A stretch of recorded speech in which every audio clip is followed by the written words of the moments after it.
السلام عليكم ورحمة الله وبركاته. ازي حضراتكم؟ عاملين ايه؟ يا رب تكونوا بخير. مع حضراتكم الطالب حمدي وجيه، طالب الفرقة الثالثة قسم البايوتكنولوجي كلية الزراعة جامعة الأزهر بالقاهرة.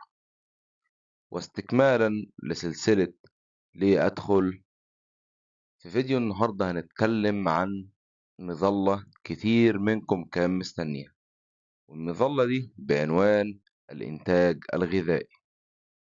وزي ما ذكرنا مع حضراتكم في حلقة المقدمة، قلنا إن الإنتاج الغذائي تشمل قسم الصناعات الغذائية أو تكنولوجيا الأغذية، وتشمل قسم الألبان.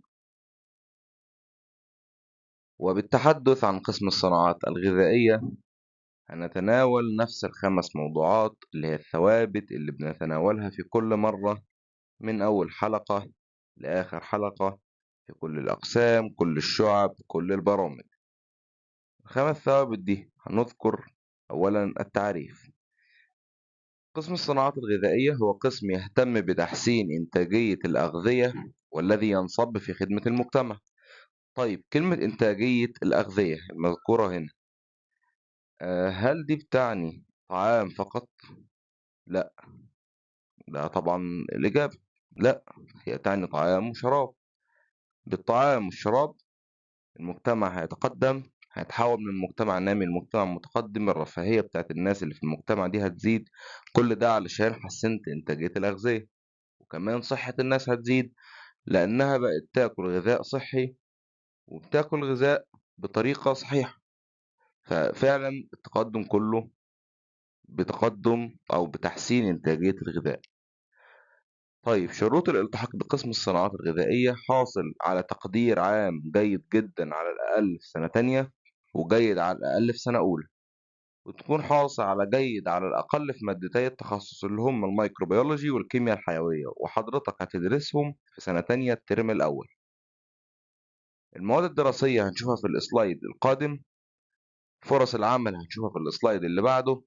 الكورسات دي الاسطمبة الثابتة معانا: التدريب لدى المصانع والشركات والمعامل. مصانع وشركات ومعامل موجودة، مصانع جهينة مثلا، مصانع الأغذية، مصانع البسلة، مصانع العصاير، مصانع الآيس كريم. معامل في معامل تحليل أغذية. ما احنا عندنا الجزء بتاعنا بيبقى تصنيع وجزء كيميائي. أيوة في معامل.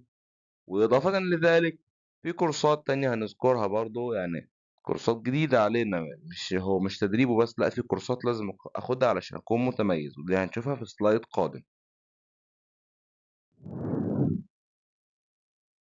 طيب، المواد الدراسية بتاعت قسم الصناعات الغذائية: عندنا سنة تالتة، عندنا سنة رابعة. مواد الأربع ترمات زي ما هي واضحة قدام حضراتكم، تقدروا تقرأوها وتعرفوها.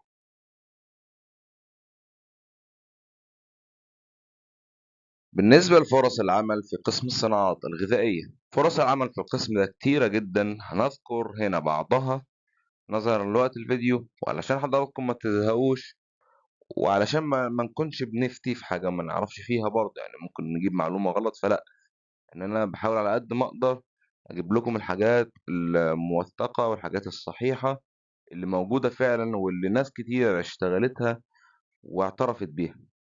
اول حاجة عندنا وزارة التموين وفي التجارة الخارجية، عندنا مصانع الأغذية والألبان، هيئة الرقابة على الصادرات والواردات، الجمارك، هيئة سلامة الغذاء، وزارة الزراعة ومعامل جودة الأغذية، إدارة التعيينات بالقوات المسلحة، مختبرات الجودة الغذائية، إدارات التغذية بالمدارس والمدن الجامعية، الهيئة المصرية العامة للمواصفات والجودة، أقسام التغذية بالمستشفيات والمراكز الصحية والفنادق.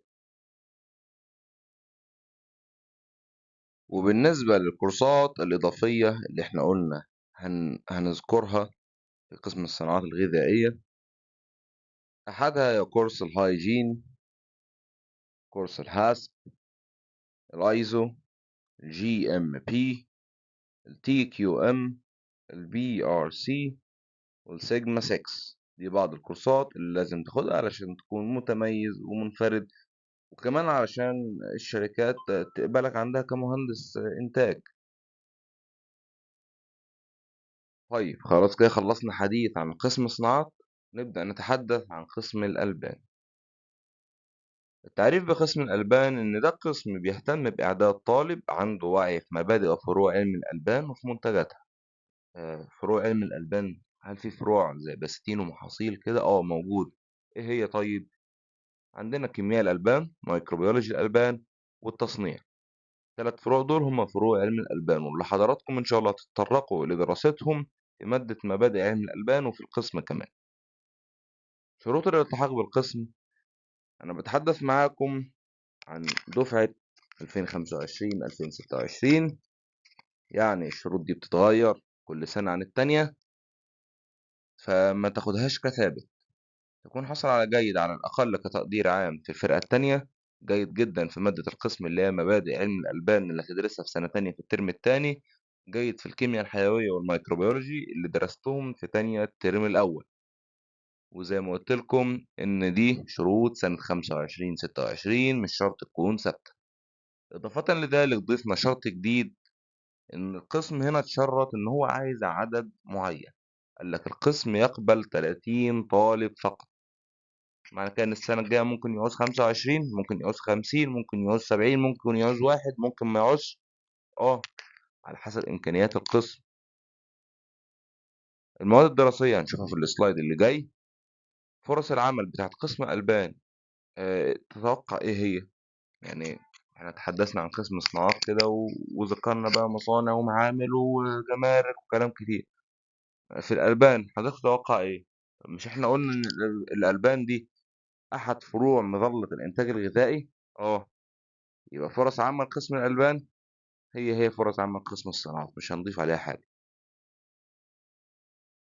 طيب الكورسات، هل هنضيف حاجة يعني في مخيلتك إن احنا نضيف حاجة؟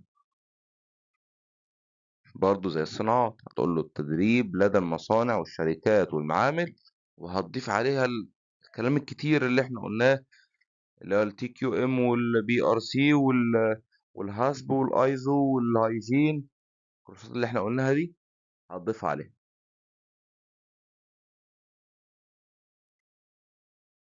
وبالنسبة للمواد الدراسية بتاعت قسم الألبان، عارضها قدام حضراتكم، تقدروا تقرأوها، تستفسروا عنها، سواء في اليوتيوب، على جوجل، في منصات الذكاء الاصطناعي.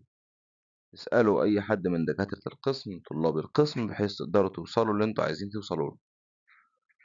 وبكده يكون فيديو النهاردة خلص. أتمنى ما أكونش طولت عليكم، أتمنى أكون وصلت لكم معلومة ما كانتش موجودة، أو صححت لكم معلومة خاطئة. وأحب أذكركم: ما أصابك من حسنة فمن الله، وما أصابك من سيئة فمن نفسك. لو كنت قلت حاجة صح فده من ربنا، قلت حاجة غلط فده مني ومن الشيطان. وأتمنى لو في حد اكتشف أي غلطة ينبهني في الكومنتات أو في الخاص، وأنا إن شاء الله هنزلها لزمايلكم علشان ما نكونش ننشر علم أو ننشر معلومة بطريقة خاطئة. وأتمنى إن انتوا تكتبوا لي آرائكم في التعليقات، بلاش شكر ولا آراء إيجابية خالص، أنا عايز آراء سلبية. يعني الناس كانت بتقول لي حسن الصوت، أنا جبت مايك، ممكن يكون المايك جودته وحشة، ممكن تقول لي مثلا اشتري مايك بجودة حلوة، ماشي هعملها إن شاء الله. قول لي مثلا شايف إن في عيب في الباوربوينت، قول لي أعمله هعمله. أنا مستني آراء سلبية زي كده، بحيث إن أنا أعدل من نفسي وأوصل لكم الفيديو بجودة حلوة. وخلاص كده يعني خلصنا الفيديو. شكرا لحضراتكم، السلام عليكم ورحمة الله وبركاته.